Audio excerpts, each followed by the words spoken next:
Itu betul uraian tadi, ketidakcukupan itu adalah hakikat hidup tuh.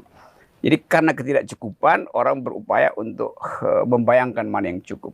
Tapi karena batas yang cukup itu tidak ada, maka sebaiknya kita pergi pada prinsip ketidakcukupan itu membahagiakan. Nah, kalau kita menganggap ketidakcukupan itu harus dipenuhi, itu dalam politik namanya korupsi kan. Yeah. Jadi sensasi untuk hidup mewah sebetulnya palsu karena alam nggak pernah mendesain manusia untuk hidup mewah tuh.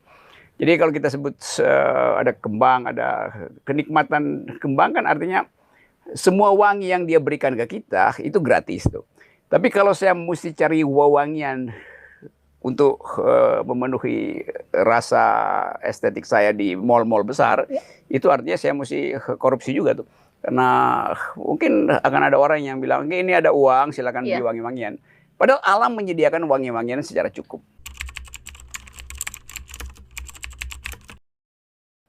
Ya, bahwa kehidupan yang saya sebut tadi tercukupi itu bisa dipertanyakan dan pertanyaan itu berbeda dijawab oleh masing-masing orang.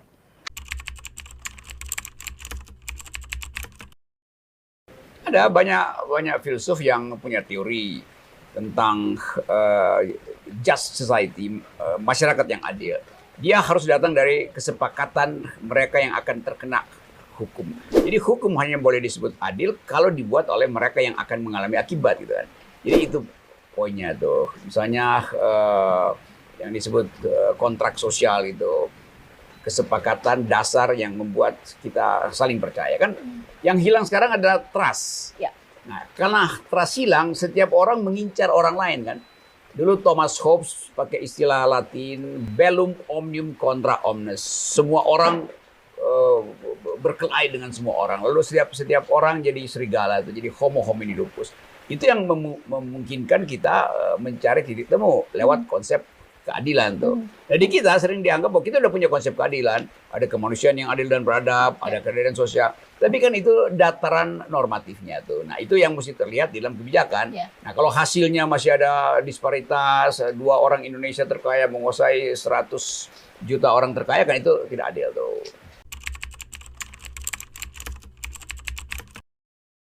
Ini suasana hujan. Hujan itu pertanda langit tidak pernah berhenti mencintai bumi.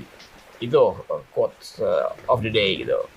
Kalau soal politik, kita lagi minum kopi dan kopi itu selalu lekat dengan kebebasan. Jadi kita minum kopi supaya kita lega bercakap-cakap tuh.